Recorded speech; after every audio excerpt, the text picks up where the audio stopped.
Good evening, everyone. Tonight we are going to do what I think is maybe the most important Greek lesson of the whole course, and that is we're going to start learning about a particular tense of Greek called the aorist.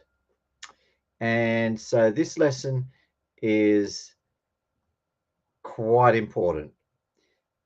We don't have any tense in English like the aorist, and the aorist is the most used tense in Greek. So in English, we have past, present, and future. In Greek, they have a few more as well. And we've been doing all the verbs so far in the present tense. So let's get into it. If I try and share this screen here.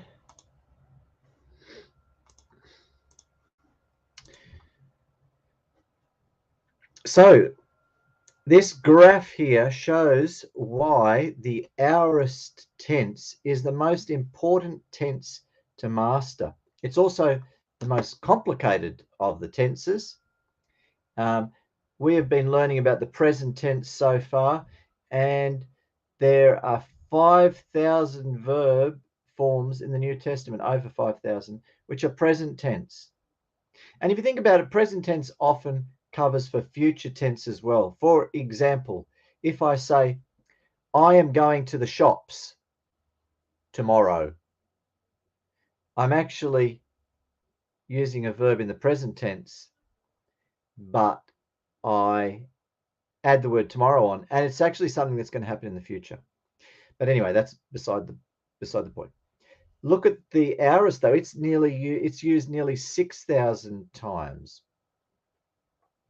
Now, we're going to find from here on there's a bit of an increase in the curve, the learning curve with Greek. The climbing Mount Everest is just getting a little bit harder over the next few weeks, or next few lessons anyway, thinking about tenses. Tonight's one, yeah, they're not impossible to understand, but it's just a bit different. So what is an aorist tense? And we can start off by saying that it is a bit like the past tense of the verb. But in Greek, there are two past tenses of the verb. There's the aorist and the imperfect. In fact, there's 3 or 4 past tenses of the verb, but the two main ones are, as you can see up here, the imperfect, which is the bright orange, and the aorist, which is the dark orange. In between them, we have the grey of the future tense. Then we have two other past tenses, the perfect and the pluperfect. They are bringing up the rear. So starting off, let's say that the aorist is like the past tense, something I did in the past. And the other main past tense word we use is the imperfect. And what's the difference between these two things? Well, this is a very simplistic way, and you need to understand that this is not the whole truth. It's a simplistic definition, is that the imperfect refers to an ongoing process in the past, whereas the aorist refers to an event in the past. So the imperfect of I eat, that's the present tense, I eat. The imperfect would be I was eating in English. But the aorist would be I ate. And we can graphically describe it as the imperfect being like a line in the past, moving from the past into the present, whereas the aorist is a ball or dot in the past. Now, that is not the whole truth of the matter, but it's a nice way to start off thinking about it and to helpfully distinguish. The imperfect, that is pretty much how you define the imperfect. It is continuing action in an ongoing process in the past. But the aorist is a bit different. So this is where it starts to get a little bit tricky. So let's take the verb luo, I loose. And here is the form of the aorist. First thing to notice, there is a green epsilon in front of it. Now, this green epsilon is the marker of past tense. So all four of these past tenses, they will have what is called the augment. I think it's called the augment. It's an epsilon out the front. And this is the same for the imperfect too. It will have the epsilon out the front. And this tells us this is something happening in the past.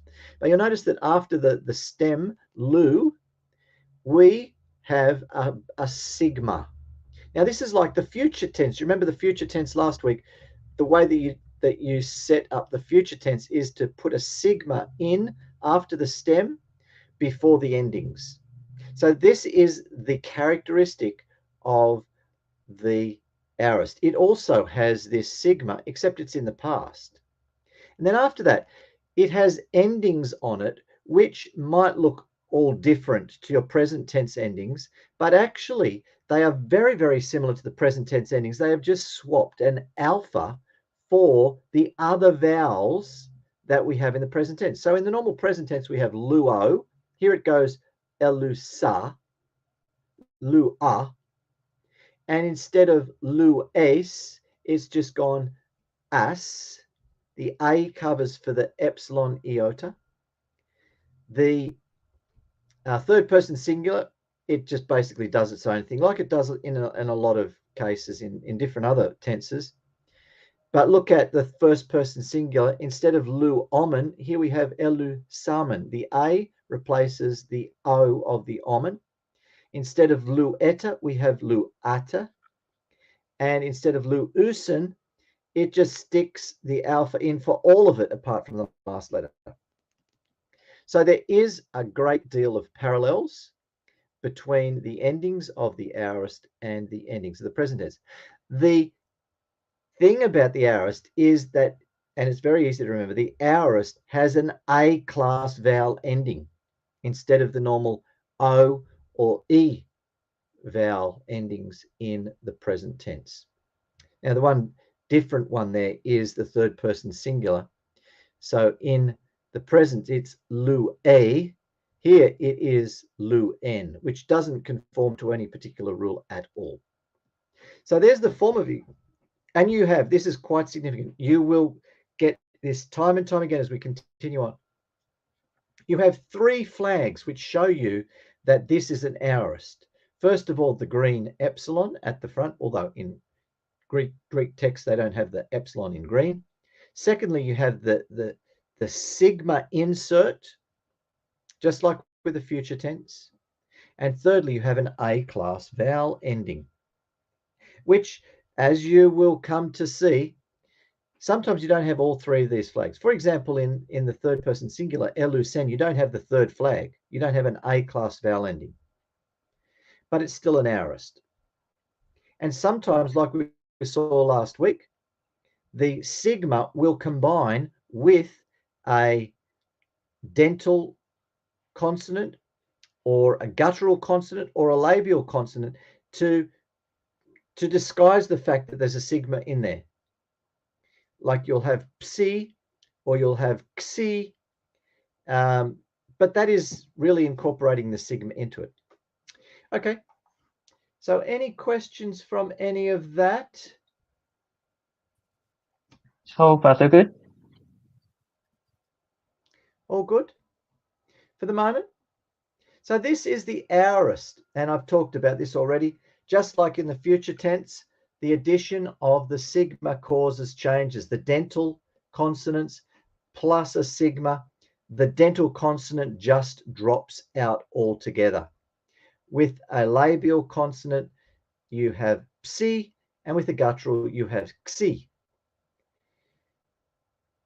Now, what about the EW verbs? Well, if the verb is an EW verb like aiteo or kaleo or laleo, the aorist has ephilesa instead of ephilesa. it lengthens that E into an eta.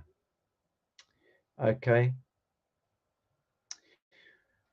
Also, the addition of the E prefix also causes changes in certain situations. If a verb already starts with a vowel, then the E prefix causes the original vowel to lengthen. So anoigo, I open, becomes E noixa.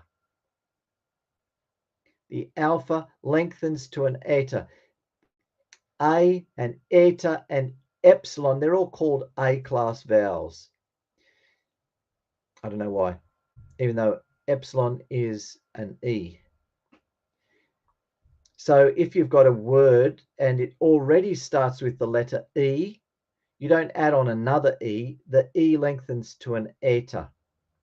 If you've got an O already, you don't stick an E out the front of it, the O lengthens. The long vowels, eta, iota, omega, and upsilon, they stay the same. They cannot lengthen. And when you've got diphthongs, the combinations of two sounds, the alpha upsilon and the epsilon upsilon, it becomes eta upsilon. With A, AI, EI, and OI, the A, E, and O lengthen, but the I becomes a subscript. So, for example, oikodomeo, which means I build, becomes oikodomisa because it's an EW verb as well. And finally, if a verb is a compound verb, say peripato, I walk around, or apoluo, I release, the E is usually prefixed in between the two, not at the front. So periepatisa. As we noticed in the chapter on prepositions, sometimes the last letter of a preposition drops off, like apo becomes ap when followed by another word starting with a vowel. So here the vowel drops off. Apoluo becomes apelusa. The O drops out. Okay, any questions from all that? These are just the results in the words of adding these three flags on, the E at the front, the sigma at the middle, and the A class at the end. Any questions there? Yeah, just a lot of facts to, I guess, remember. Yep, just remember these three flags. All of these little things I've told you here are exceptions. Not many verbs start with vowels. Not all that many have, and we've already seen what happens when you add a sigma in the previous case of the future tense, causes some changes in the construction. All right, so when we read an aorist in the Greek New Testament, it can sometimes be tricky identifying what the word is because of all these extra letters in the word. To identify an aorist, we look for three things. We see if it has an A-class vowel ending, which sometimes it won't if it's talking about he, and often it's talking about Jesus or Paul or Peter. So oftentimes that flag won't be there. We look for a sigma somewhere in the middle of it. And we look for an epsilon prefix or a lengthened vowel at the beginning. So to work backwards, if we've got a verb in the Greek New Testament and we're trying to see what it is, what the meaning of it is, we can chop off the E at the front or shorten a lengthened vowel. Then we take the sigma out or look for the part of the verb before the sigma. And that little part before the sigma will usually be the part that identifies what the verb is. And then we can just notice there's some A-class vowels at the end and change them to O for the first person singular, and we've got our dictionary meaning of the word. Okay, so yeah, what we have to primarily remember here is these three flags. Epsilon at the beginning, which is the past tense marker, we will come up against it later. The sigma in the middle, or some sigma combination like psi or xi. And then we look and see if there's A-class endings, A-class vowels in the endings. These are the three ways that we can tell this is probably an aorist. And then to identify what the meaning of the word is, we chop off that E and we look for the sigma and we just ignore everything after it. And we say, okay, what's the verb in between the E and the S? That's my dictionary word that I'm thinking about.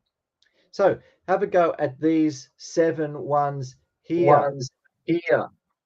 John, Yeah. I hope I haven't Before given you these words. Hope I haven't given you these yeah, words somewhere.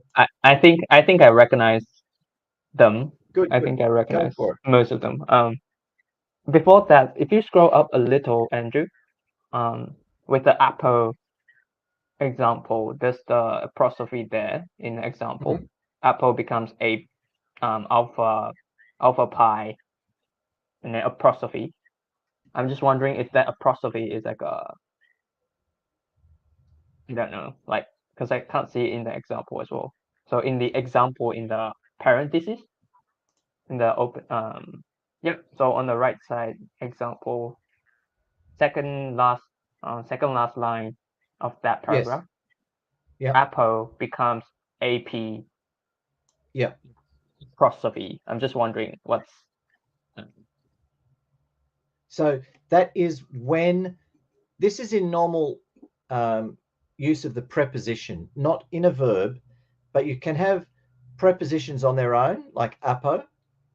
But sometimes prepositions get added onto the front of another word. They're building blocks for a more complex verb. I get that.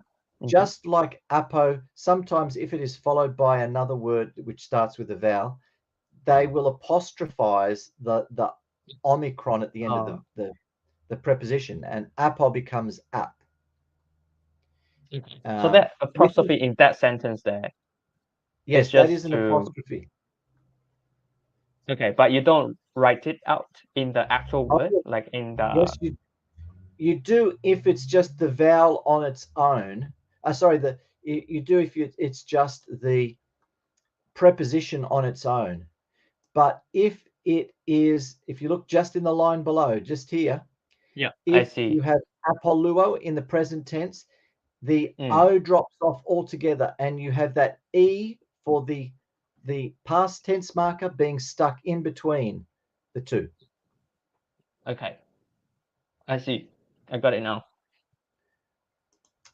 So it was just a bit of a parallel case, parallel situation. Oh, all right. Let's have a go at these 7 examples then. And what does it say here? It says, translate into English. Yep. Okay. So, that's okay. Yeah, you might need.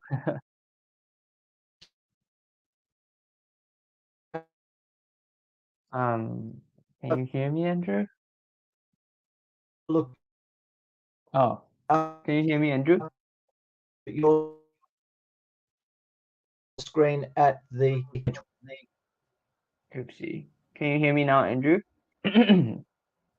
Oh, cool. I think I'm seeing you moving. Okay, cool. I guess I'll just make a start. Yep. Okay. So the first one is edida. How do you zen? Zen? Yes. Okay. So this didasco, which is teach, and zen Correct. will be didasco. Didasco is teach. Correct. But I gotta work out the end. That's third singular person. So he, she, it taught. Correct. Well done.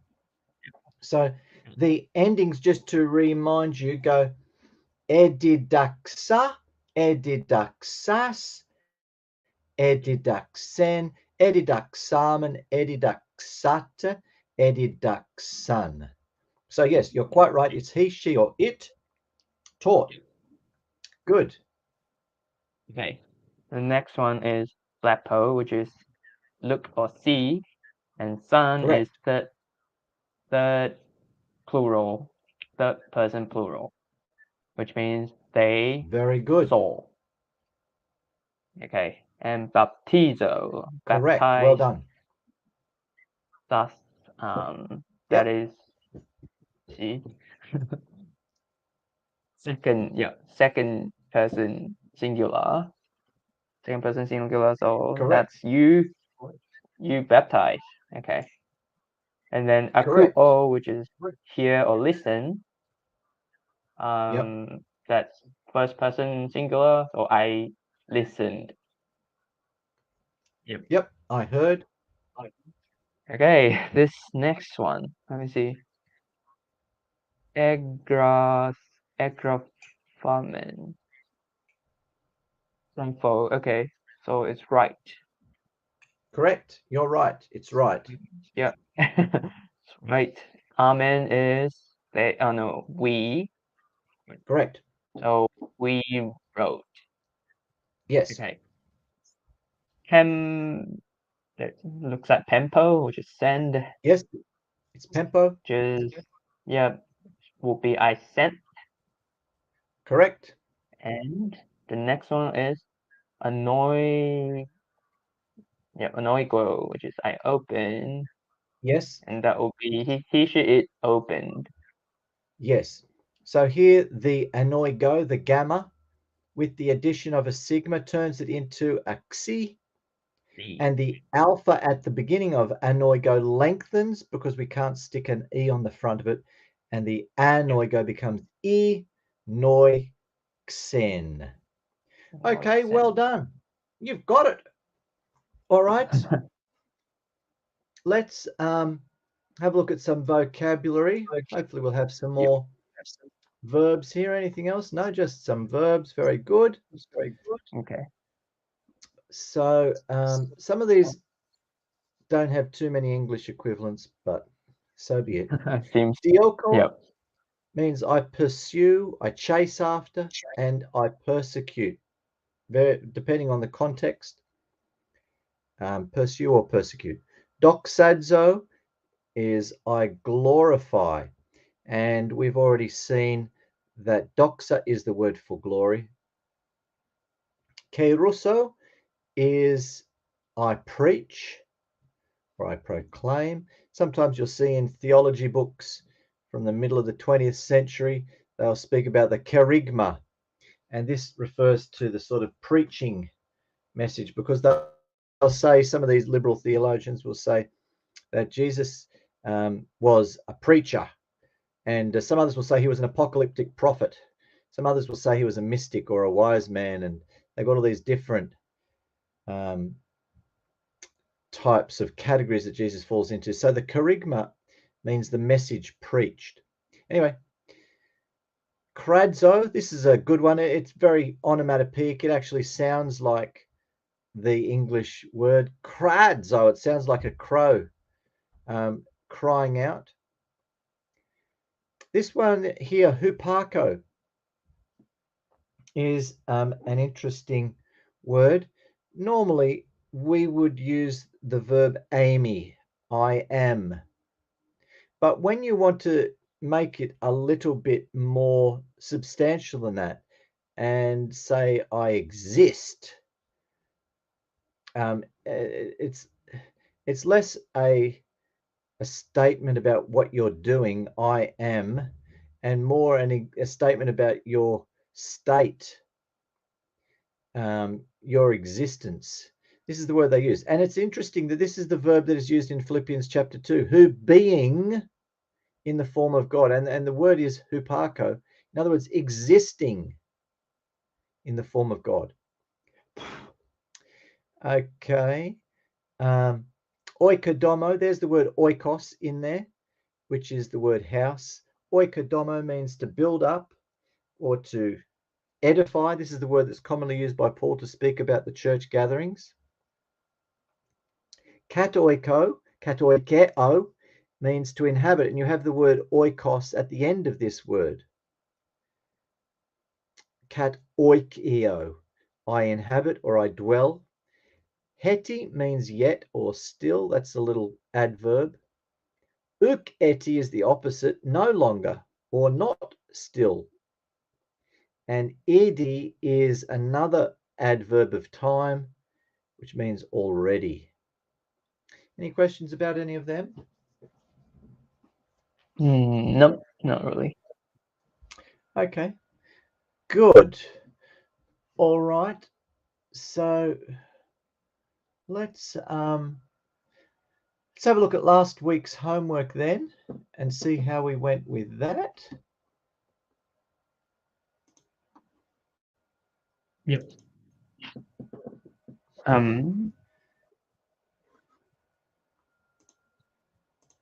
Cool.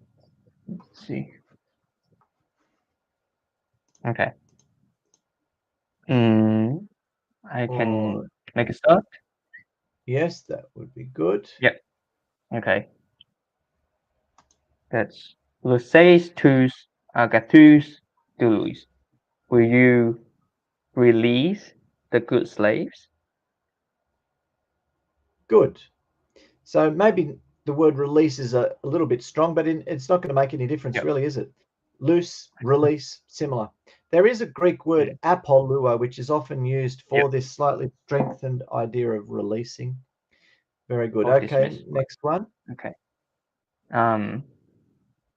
Tiresomen tous dicaius normus. So we will keep the righteous laws. Good. So tereo, with the addition of the sigma, it lengthens the eo to an eso. Tiresomen. So there we have, we will keep the righteous laws. Good. The next one, ho heteros adelphos kalese, tain halein adelphane. The other brothers will call the good brother. Oh no, the other brother will call the good brother. Nearly. Okay, the other brother, correct. Will call, correct. The good, but notice this is a feminine article and a feminine adjective, and it's not quite adelphon, it's adelphane. So have a guess what that is. It's a sister. We didn't have that officially in our vocab, but I figured it out in my Good. Well part. done. Yep. So yes, Greek is quite logical in this way. That is the word for sister. Okay, so one other little thing here, kalese. Kaleo is slightly unusual in that it's an EW verb, but when you add the sigma, and the same applies to the aorist, I think. When you add the sigma, it does not lengthen the epsilon. You have the same epsilon appearing again. Kalese instead of kalise. I don't know why they do that, but they invented the language, not me. So maybe there's some good reason. Maybe there's some word kali that they do not want this to confuse with. I don't know. Don't want to read too much into it. Okay, good. Number 4. All right. Zitezo, ton, honiron, dulon, and te. What's the word? Hagia. Yep, hagia. Then synagogue. So had I will seek a wicked or evil slave in the holy synagogue. Correct. Well done.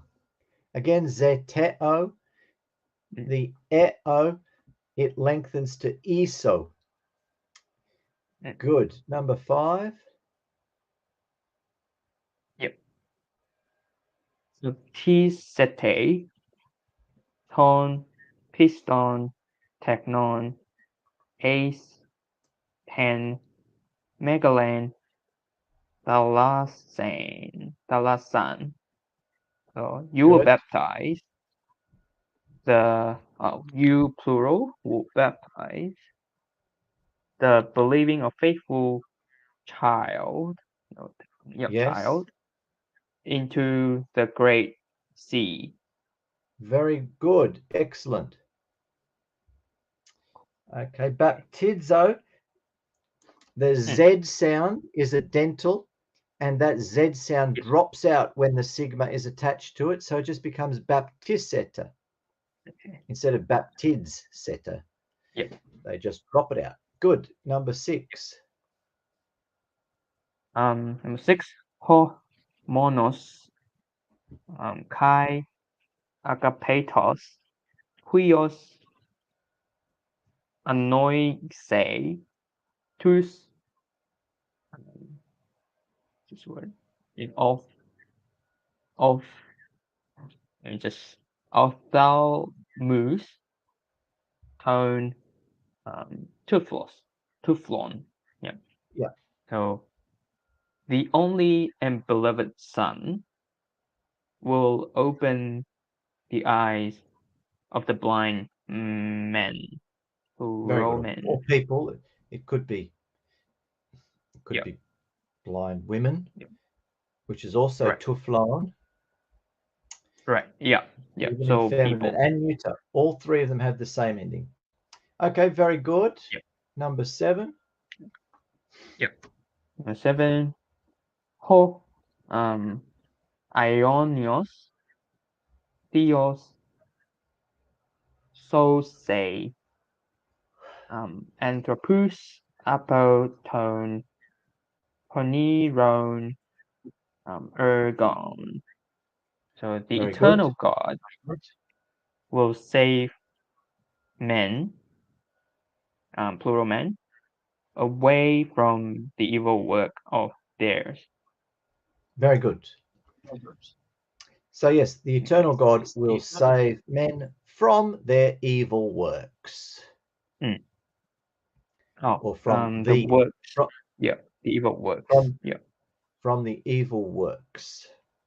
Yeah. Normally we would have our tone on the end of there as well, their evil works. Okay, now we come to the other ones which are a bit harder, which is English to Greek. These ones really flex Greek muscles. That's right. All right. We write the words of God in the book.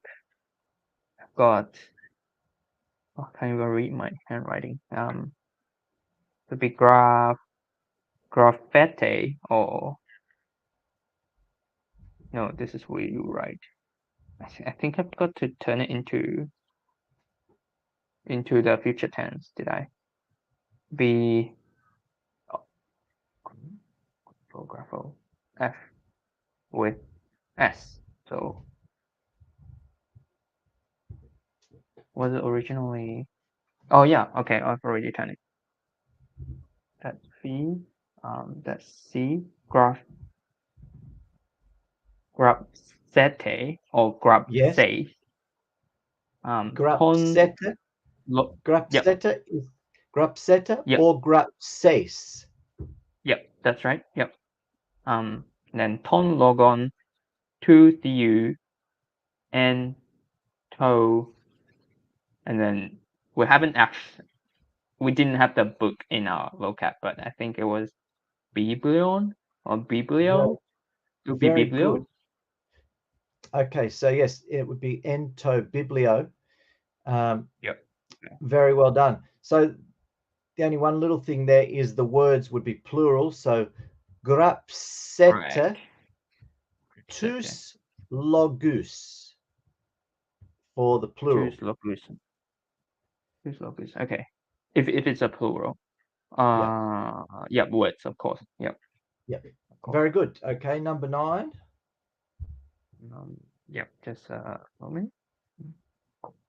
Number 9, Jesus asked a man, will I send peace upon the earth? God's. I te ho Jesus. Yes. Hon anthropon. This is Harvard. Tempho. Pemso. Yes. Irene. Pemso Irene. Oh wait, I have a question mark here. I'm not sure if I should include echo. Yeah. Oh no, not echo. Ego here. The new case. What was it? So Irene. Uh, Irene for peace. yeah, Just with before the Irene. Before Irene, like between Pemso and Irene, do we need to add ego there? Oh no, Yeah. ego. Yep. Yep, because No, there's the I, no. Pempso or is it covered? itself tells us Yep. that unless. Yep. Yeah. Yes. Unless there Is is it some reason to emphasize, but it doesn't right? seem to be in the English any definite Yep. emphasis. Okay. Yeah, that's cool. So So it's just Pempso, Irene. Irene, and then Epi, 10. Is it 10? Yep, 10 gain. 10 gain. Yes, that will do. That will do. Yep. Okay. Now you forgot one little word in there, and that is Jesus asks at the beginning.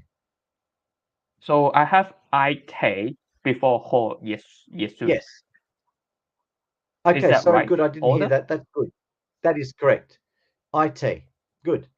Yeah. Yeah. Okay. So you're supposed to doesn't Yep. Sorry, the order I guess doesn't matter. The order doesn't matter. No, it doesn't. I just mustn't have heard that when you said it. That's very good. Yeah. Okay. Okay, and The number last. 10. Yep. God will call another people and will make them his holy children. I had Kalese. No, we did mention that it's not supposed to be turned into lay, so it will be Kalese. Yes. Yeah, Kalese Hortheos. Yes. Heteron, Laon. No, Excellent. this will be plural people. Plural people. No, So it's all it'll right. be People is a collective noun, so it's a singular unless it's peoples. So it's okay. just heteron laon. Yeah, Heteron, Laon, Kai, Hoi. How do I pronounce this?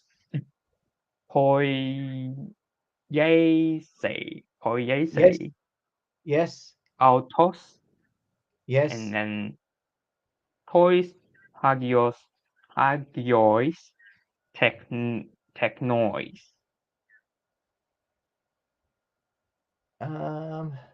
Is it Technois? That's pretty good. I think it's possible to put it in the accusative case still. He will make. Oh no, he will make them. So that would be autus. All right, autus. I would think it is hagius. No, it would be hagia That's what I had techna. at first. Hagia techna, the same case as he will make them. Hagia Okay, I techna, see. and then autu on the end of it. Here's Hagia techna autu. I could be wrong. Autu. Yeah, I had that in my first try, but then I crossed it out, made them the other. Yeah, what I had. So autu. So I think, yeah, it depends on whether the grammatical umpires Is it say accusative? that the both the them and the holy children are accusative, and I think they are. I think they're okay. They're both in that Right. case, but I could be wrong. Who knows? What do I know? I just make up silly sentences to try and throw a little bit of vocab in. All right, great work. So there is some homework for this lesson as well. So have a go at that. And that leaves us tonight with our Greek Advanced Bible Study. Have we forgotten anything? No, we haven't. We had a small class. Do we do the... Oh, there's no reading tonight. Okay, that's good. There wasn't a class reading. There was just an exercise associated with the aorist, just to reinforce the endings of the aorist, which you managed to do in about 5 minutes flat. So that has saved us 25 minutes. Okay, very good. All right, so let's have a think tonight about a little bit more about cases and prepositions. We have seen in previous lessons how prepositions are used with different cases. So with the accusative case is used normally for the direct object of the verb, but it's also used to express motion towards something. This is why the prepositions es, into, and pros, towards, both take the accusative case. In Hebrew, there is a special case for motion towards something. And in very ancient Greek, it used to have its own case endings and didn't need the prepositions es and pros, or if you did, it's only just signifying and clarifying a little bit. They were modifying in what sense motion towards something was being spoken about. Then the genitive case, it is used normally for possession. So we translate it with the dog of the man. It is also used to express the type or genus or kind of a thing, a baptism of repentance. In both of these cases, we just stick the word of in there in English and it does fine. It is also used to express separation or motion away from it. This is called the ablative use from the Latin grammar, which still has this case. And this is why the two prepositions ek, out of, and apo, from, both take the genitive case, because they are defining more precisely in what sense motion away from something is being spoken about. Now we've thought about the dative case. It can be used for the indirect object, the person to or for whom something is done. This is not a to of motion, it's a to of personal interest. The man gave the ball to his brother. The dative can also be used in a locative or a locative sense.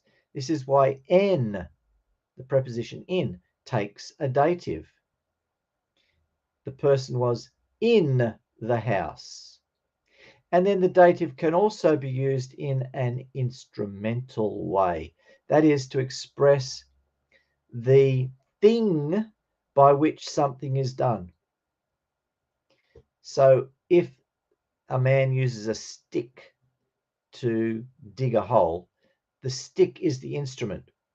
This is very different from using an agent. An agent is a human person. The man sends the letter by his servant, is an agent, but the man digs a hole by or with his stick. That is a very different sort of composition in Greek. And the Greek is very careful about separating and distinguishing these.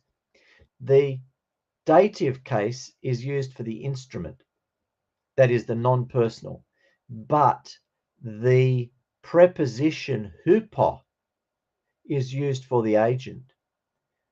Hupo takes the genitive, I think. In that case it does, yes.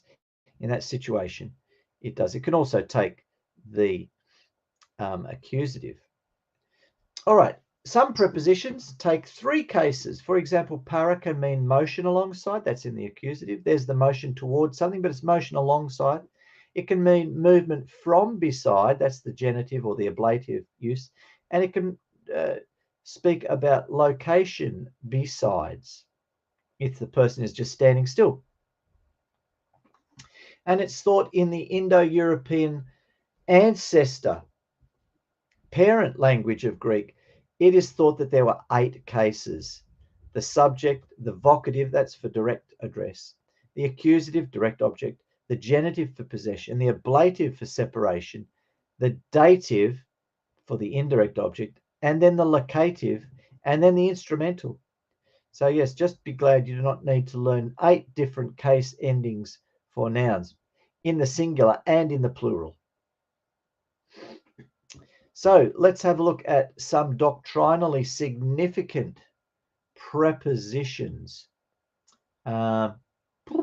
I'll get you to read this out for us, John. Oh, okay. Are we a bit too fun? Yep. Okay. Let's make it a bit bigger. Yep. Okay. You just have to scroll left to right. I get. Yeah, let's see if we can do this even better. Yeah. Let's see if we can. This gives us any more millimeters of text. I don't think it did. Yeah. You can make it a bit smaller as well. I think it'll be fine. Okay. Yep. This is good. Okay. Let's go. The basic meaning of hyper. Yep. Hyper is above or over in the accusative. But with genitive, it means on behalf of or in the interest of. Therefore, thus in Matthew chapter 5, verse 44, we're told to pray for hyper, those who spitefully use you and persecute you. It is used nearly 150 times in the New Testament. By New Testament times, it often had the idea of substitution, i.e., it had encroached on the meaning of anti, see below. Thus, the Good Shepherd gives his life for the sheep, John 10:11, and see verse 15. God didn't spare his own son, but delivered him up for us all, Romans 8:32. Christ gave himself as a ransom for all, 1 Timothy 2:6. The love of Christ compels us, because we judge thus, that if one died for all, then all died, and he died for all, that those who live should live no longer for themselves, but for him who died for them and rose again, 2 Corinthians 5:14-15. So yes, lots of examples of the word for in those verses. And it's hyper or hyper, the idea of for the benefit of. Anti is a little bit stronger. I'll continue. Yep.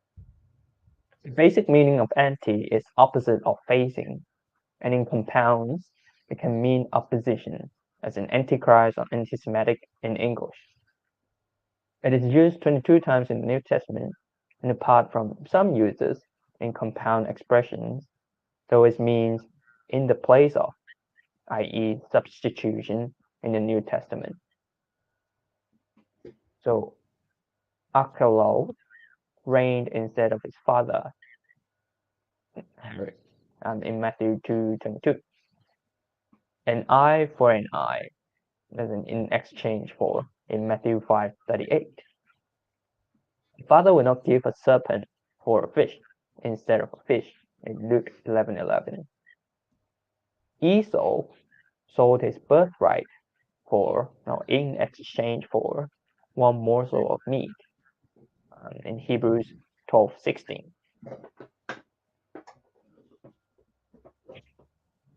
Keep going. Yep. You might have to scroll down a little. Sorry. Yep. Oh, good. We might as well just go back to this way of looking at it, mightn't we? Yeah, sure. Okay.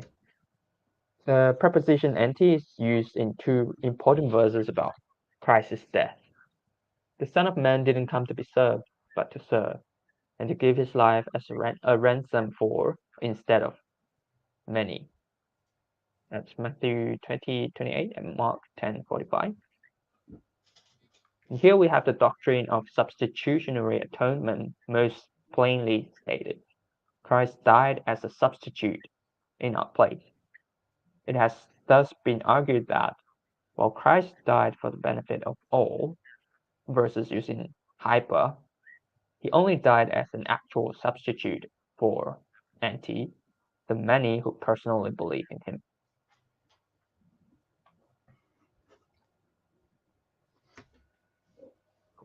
Keep on going. W.E. Vine, yep. I'll continue. Yep. Yep. W.E. Vine writes, Christ gave himself as a ransom, of a substitutionary character, not instead of all men, but on behalf of all. The actual substitution, as in the passages in Matthew and Mark, is expressed by the anti instead of many.